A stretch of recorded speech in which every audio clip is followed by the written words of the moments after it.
2007 대선 이슈 점검, 오늘은 10번째 마지막 순서로 워밍업은 끝났다는 선언과 함께 적극적으로 대권 행보에 나서고 있는 박근혜 전 한나라당 대표가 자리했습니다. 박 전 대표님 안녕하십니까? 예, 안녕하세요. 네, 머리 모양 바꾸시고 이런 질문 많이 받으셨을 텐데요. 특별한 의미가 있습니까? 바꿀 수도 있는 거죠. 네. 주변 반응은 어떻든가요? 좋다는 분도 있고 예. 또 과거 아직 눈에 안 익어서 과거가 더 좋다는 분도 있고 그렇습니다. 예, 스스로는 만족하십니까? 예, 한번 바꿔보고 싶었어요. 예. 자, 박 전 대표 측에서 제기한 이른바 후보 검증에 대해서 잠시 여쭤보도록 하죠. 그 후보자를 검증할 경우에 어떤 부분에 그 검증이 집중돼야 한다고 보십니까? 뭐 어떤 한 부분에 집중한다기보다도 예. 정치, 경제, 또 외교, 안보, 교육 이런 데 전반적으로 어떤 생각을 갖고 있는지, 또 과거에 어떤 생각을 했고 또 어떻게 해왔는지 이런 그 국정 운영에 대한 능력을 보는 것이 중요하다고 생각을 합니다. 예. 또 물론 그 신뢰할 수 있는가 하는 점, 또 도덕성도 뭐 포함돼야 되겠고요. 예.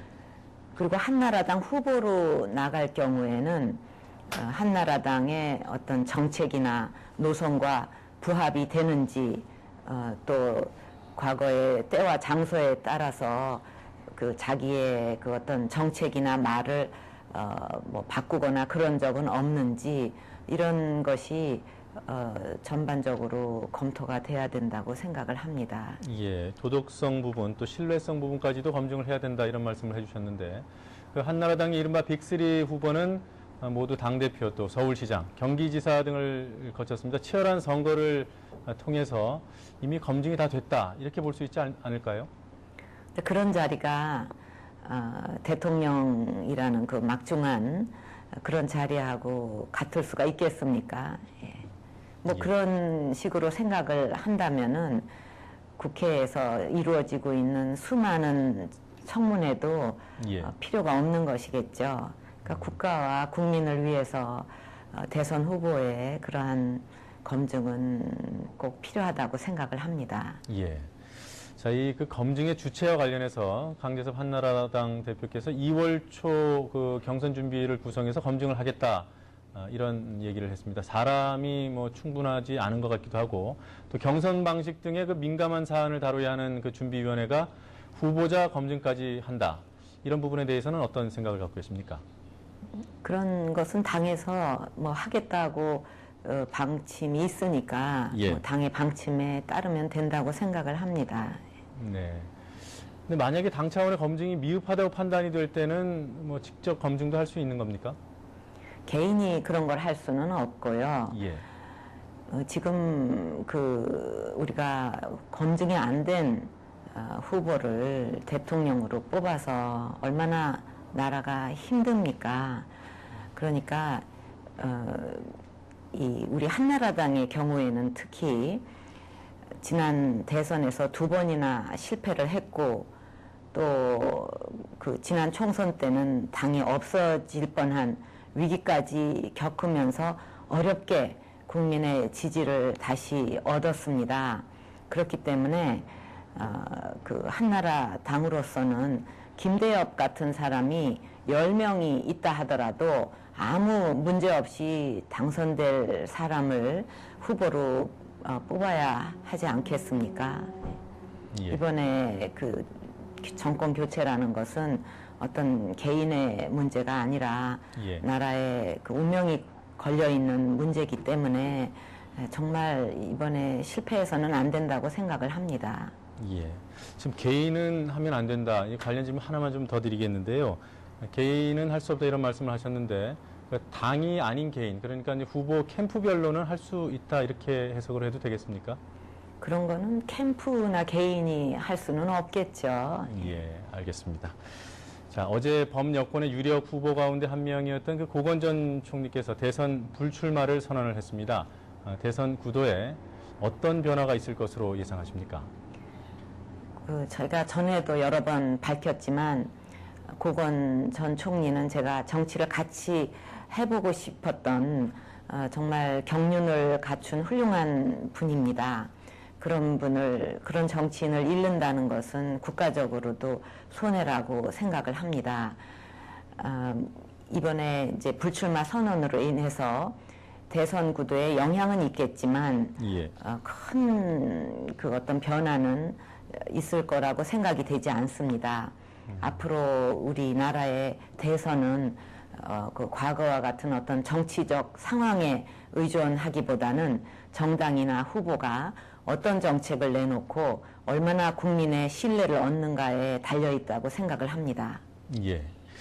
당 안팎에서요, 이 고 전 총리가 그 대선 불출마 선언을 하니까 두 이제 양강 구도, 그러니까 그 박 전 대표와 이명박 전 시장의 1대1 대결이 더 치열해지는 것이 아니냐 이렇게 우려하는 의견도 있더군요. 이에 대해서는 어떻게 생각하십니까?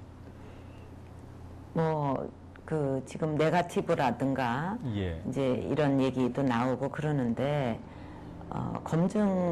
이번에 검증 같은 것도 그 어떤 발표된 정책을 가지고 또 사실에 근거해서 그 서로 어떤 그 확인을 하고 검증을 하는 과정은 저는 네거티브라고 생각하지 않습니다. 네.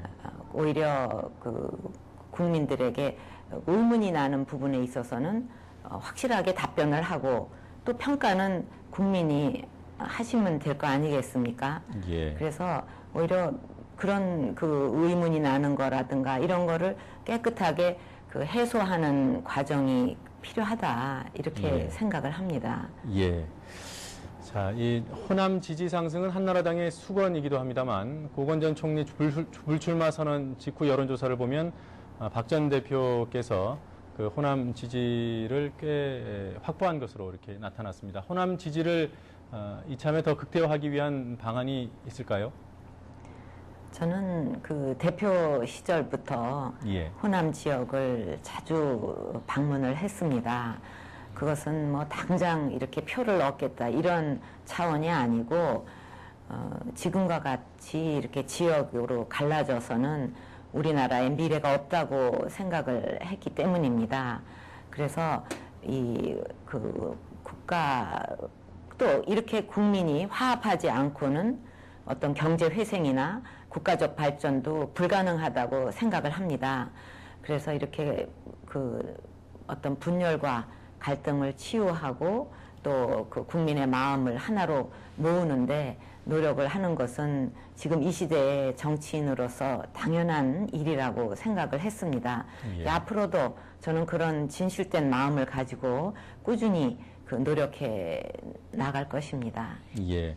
자, 같은 맥락입니다만 그 지역구도 타파 또 한반도 평화 구축이라는 좀 큰 명분을 위해서 김대중 전 대통령과 연대할 것이다 이런 예측도 나오고 있습니다. 가능성이 있는 얘기입니까? 김대중 전 대통령은 그 정계를 떠나신 분인데 예. 지금 뭐 정치적으로 그분하고 어떻게 손을 잡을 수가 있겠습니까? 저는 그런 것은 뭐 가능하지 않다고 생각합니다. 예.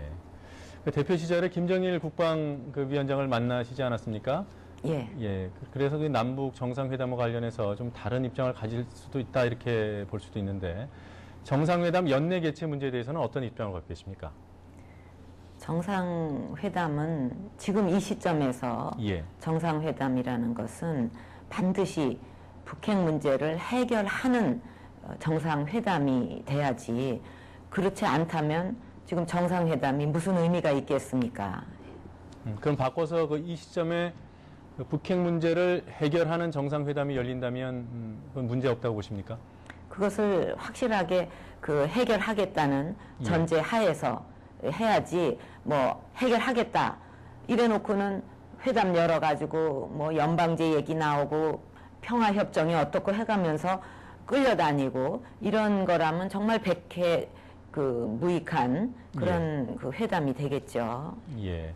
그러면 만약에 그 박 전 대표께서 대통령이 되신다면 남북 정상회담을 추진하실 용의가 있습니까? 그것은 그때 상황에 따른 일입니다. 예. 네, 알겠습니다. 자, 이번에는 노무현 대통령 개헌 제안과 관련해서 좀 여쭤보겠습니다. 박 전 대표께서는 4년 연임제 개헌을 제안한 노 대통령을 참 나쁜 대통령이다 이렇게 표현을 했습니다. 그러나 청와대와 열린우리당 쪽에서는 박 전 대표도 4년 연임제를 하자는 입장을 공개적으로 밝히지 않았냐 이렇게 반문을 합니다. 어떻게 생각하십니까? 4년 연임제 개헌은 제가 전에부터 주장해왔던 바고 네. 또 그 필요성을 저도 뭐 모르는 바가 아닙니다.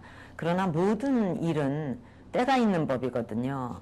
그리고 지금은 그 개헌을 할 때가 아닙니다. 지금 뭐 그렇게 국민들이 하루하루 먹고 살기 힘들고 또 나라 안팎으로 이렇게 문제가 산적해 있는데 그런 걸 다 도외시하고 임기 말에 대선을 코앞에 두고서 대통령이 갑자기 개헌을 하겠다 이러면 그거에 동의할 국민이 몇 명이나 있겠습니까? 그리고 이 개헌 문제는 절대로 정략적으로 추진해서는 안 됩니다.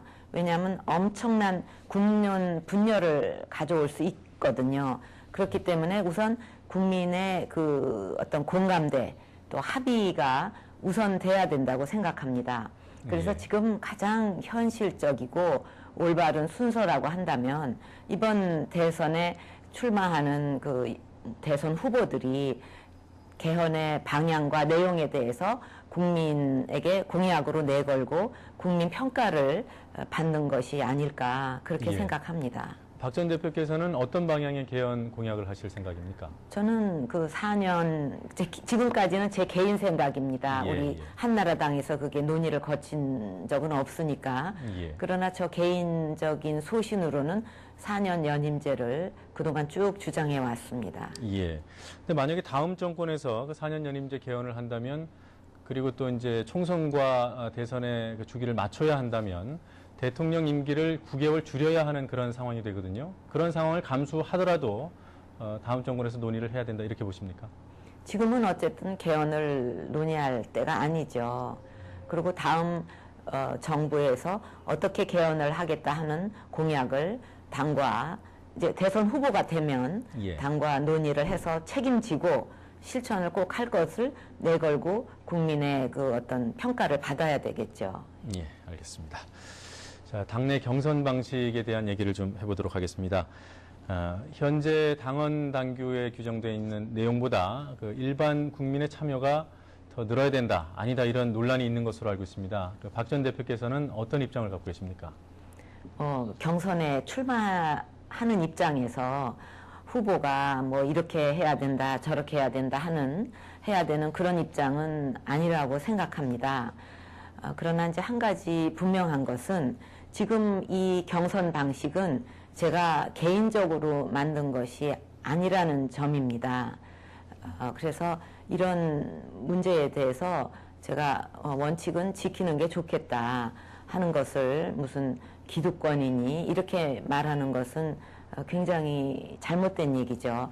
그때 그 경선 규정이 만들어졌을 때 그것은 저에게 개인적으로 굉장히 불리하다 이런 지적이 많았습니다. 그러나 저는 그런 그 공정하게 어떤 당원들의 합의를 봐서 만든 이런 원칙이 개인의 뭐 유불리를 기준으로 해서 정해져서는 안 된다. 그런 생각으로 그냥 따지지 않고 무조건 다 받아들였습니다. 예. 그래서 그런 제 자세는 뭐 지금도 마찬가지죠. 원칙을 지키는 것이 합당하다 이런 입장이시군요. 예. 예. 그럼 경선 시기와 관련해서도 그 규정이 이제 6월로 돼 있는데 그 시기 부분도 그러면 원칙을 지켜야 된다고 보십니까?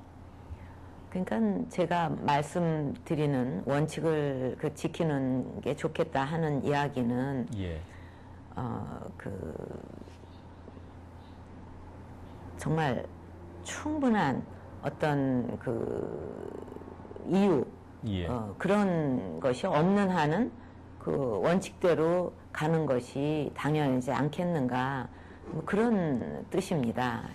예. 만약에 이제 어떤 후보나 누가 자기의 그 호불호나 이런 게 불편하다 하는 걸로 한번 손대기 시작하면 또 다른 후보도 그렇게 주장할 수가 있습니다. 그러면 그 후보 얘기도 들어줘야 되거든요. 네. 그렇게 되면 만약에 원칙이 딱 있다 그러면 누구든지 싫든 좋든 그것을 지킬 수밖에 없고 그 원칙대로 갈 수가 있는데 어떤 한두 사람이 이거 고치자, 이건 내가 싫다, 이게 불편하다 이렇게 손대기 시작하면 누구나 손댈 수가 있는 거죠. 그러면 원칙이 없어지는 거죠. 예. 저희 지난 12일, 지난 금요일입니다만 바로 이 시간에 이명박 전 시장께서는 그 경선 방식과 시기에 관해 방식은 이제 그 뭐라고 할까요? 정권 교체 유리한 방향으로 정해져야 된다 이런 입장을 밝히셨고 또 경선 시기와 관련해서는 당이 결정한 날짜가 있으니까 이를 놓고 검토하자. 6월 경선 한다면 수용하겠다. 이런 취지의 말씀을 하셨습니다. 그래서 이제 질문을 드렸던 거고요.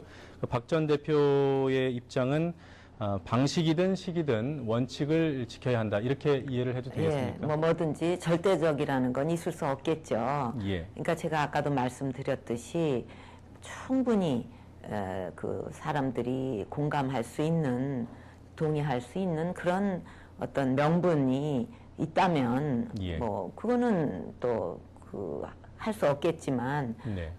그렇지 않다면 함부로 원칙에 손을 대는 것은 삼가야 될 일이다. 그런 얘기입니다. 예, 알겠습니다. 자, 각종 여론조사를 보면요. 그 차기 대통령은 경제 대통령이 됐으면 좋겠다는 의견이 많습니다.